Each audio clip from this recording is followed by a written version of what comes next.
Magandang araw po mga kababayan. Balik po sa Pinilangan ng Bayan. Ayan.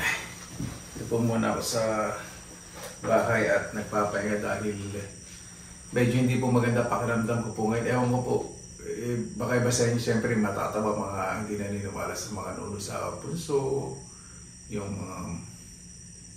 nababalis. Ito po kasi sa amin sa Bulacan siyempre yung mga sinauna at saka yung mga ibang matatanda naniwala po nga sa ngayon. Hindi na po sinasabing dapat kayo maniwala, pero ginawa ko po kasi ngayon, ina-analyze ko mabuti, iniisip ko mabuti kung bakit nga ito paramdam ko. Sa tingin ko hindi naman ito kailangan patingin sa doktor kasi parang nahihiwagahan lang po ako sa nararamdaman ko po ngayon. Naglipat po kasi ako ng mga bonsai, inayos ko po at hindi ko po alam yung mga lupang palabak, mga po galing sa punso, yung mga pinagbahaya ng langgam o kaya punso, ganun. Yan, parang iba yung nararamdaman ko. Pero may kilala po ako dito na albularya, talaga namang, mayroon po paniwalaan. Pero napakagaling po dahil may hiwagahan din po kayo. Pakikita ko po sa inyo yung actual po talaga na ginagawa po niya. Saka yung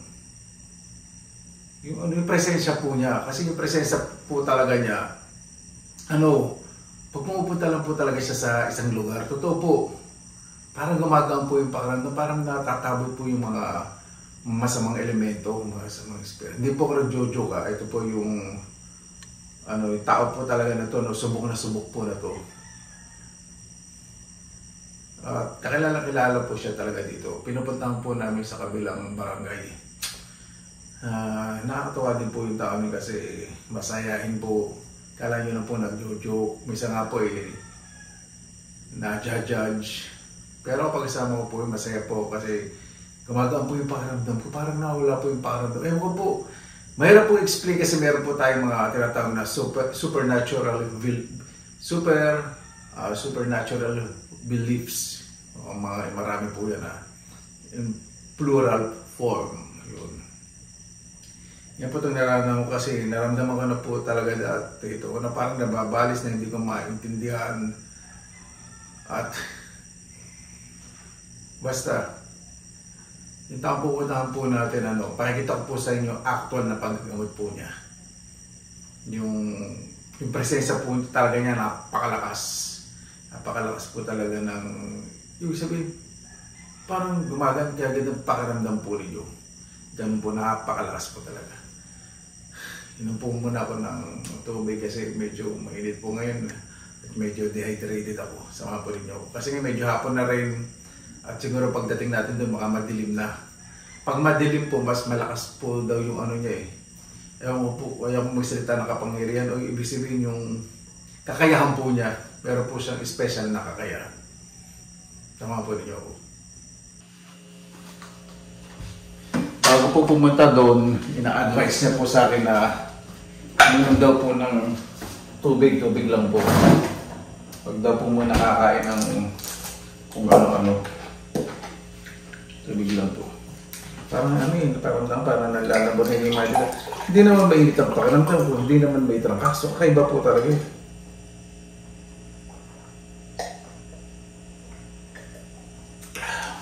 Kaysa siguro to.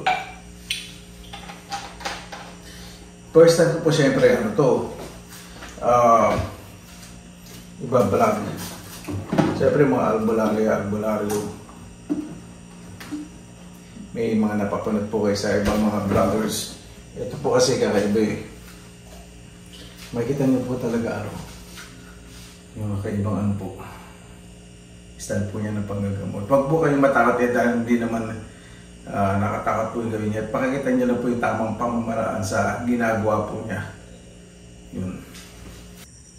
Isa nga po palang tip na sabi po niya, una-una, huwag daw pong maglilinis sa tanghali, mga alas 12 ng tanghali at mga alas 6 ng gabi. Kasi kanina po katanghalian po talaga medyo makulimlim.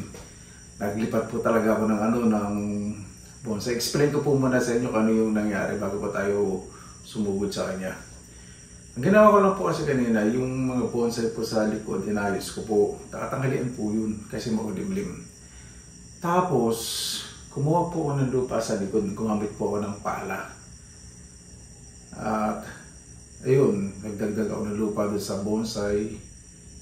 Pagkakuha ko po ng lupa, saka nilagay ko po doon sa may bonsai, parang iba po talaga naramdaman ko, parang may malamig na hangin, hindi ko alam. Basta weird, kakaiba po talaga.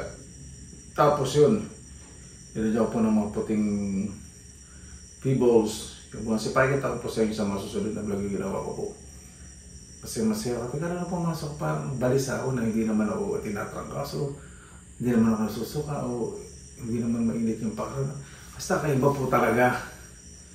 Tapos, ito, yun nga po, nag-message po ako sa anak po niya na kasi matagal na po hindi ako nakapunta po doon, siguro high school pa lang pa po yata ako. High school. Noong naman high school, yun nga, parang nalalamig. Pumunta lang doon. Sandali na pinakain lang ako ng pinakasan logo na may halo na herb. Yun, tapos yung naging ayos na po yung pakaramdam ko. Kanina po, di ba, inayos ko po yung mga bonsai. Lagyan po ng konting lupa, pinatag. Lagyan ko ng mga pebbles na puti sa harap. Tapos nagwalis po ako. Tapos pinagkuhanan ko po ng lupa, bumalik po ako, inayos ko. Binalis ko para patag. Tapos yun, parang naman nabigyan pa kanina, hindi naman ako makatulog, walang trangkas. Yung inulit, pasensya na po Ni-explain ko lang po yung detalye. Yung message po sa anak po niya, tapos yun nga, sabi, pumunta daw agad ako doon, kahit ito, magagabi na, kailangan daw po talagang matignan po ako. Sabi ko, okay lang bang i-vlog o pakita sa YouTube yung gagawin niya. Siyempre para maging aware din yung mga tao. Sabi ko, wala naman kasi nasa tao naman yun kung i-judge ako o siya. Hindi niya man yung pinipili na tao na maniwala sa kanya. Basta ang gusto niya lang makatulog at hindi po naniningil po yun. Hindi po siya naniningil. Yun. Tara, samahan niyo na po ako.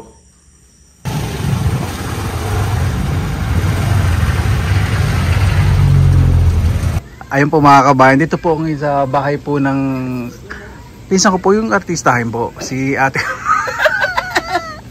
Teonor. Kasi di ba dati tayo, vlog tayong dalawa. Sabi ng mga nagko-comment, parang awa mo na, huwag na sabi siya. Tumigil ka na nga, Job, nang vlog ka na naman. Ayun pa si, ayan si Feeling mo talang mga maging artista. Ayan, di ba? Yan po si Ate Honor. Ayan po yung pinsan ko talaga nung kadalagahan niya, balingkinitan. Ngayon po masarap balian. Tumigil-tigil ka nga. Wala ka namang ginawa. Ayaw ba? Naalala niyo po yung may bumisit ng artista po sa bahay ko. Siya po yun. Doon po sa mga... Kamusta na kayo? Pasalamat ka naman sa mga nanood. Ay, salamat sa inyo. Doon din po sa mga halimbawa nakatira po kayo sa mga gubat. Kung gusto niyo po yung pangtaboy po sa mga nanuno sa punso, yung mga masamang espiritu, papuntahin niya lang po si Ate Honor. Ate Honor, ano ba yung number mo? Tigil ka nga. Ay, wala akong alam doon. Tumigil-tigil ka nga. Wala mo sinasabi, alam ko doon, kailangan lang din nila doon presensya mo. Wala nga rin ako alam na presensya doon na naku, Jong. Sige na, alam ka na, pasalamat ka sa mga nanood sa iyo noon na nagtiyaga. Salamat sa inyo, sa mga viewers. Kamusta kayo?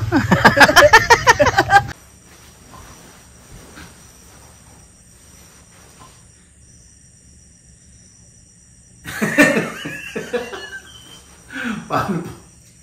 Maraming salamat na po mga kabahay sa inyong oras na ilan sa Pinilaang Lakbay. Naway, wag niyo ako isumpa. Namiss ko lang po yung pinsan ko po. Namiss ko lang po talaga si Ate Honor. Ganun lang po yung joke po na. Pero behind the camera, mas matindi po yung mag-joke sa akin. Siyempre hindi ko po pwede i-video yung panlalaki sa akin. Siyempre akong bida eh. Maraming salamat po sa inyong oras na ilan sa Pinilaang Lakbay. Basta lagi po tayong positive vibes, good vibes. God bless, ingat po lagi, magandang araw. Laban na!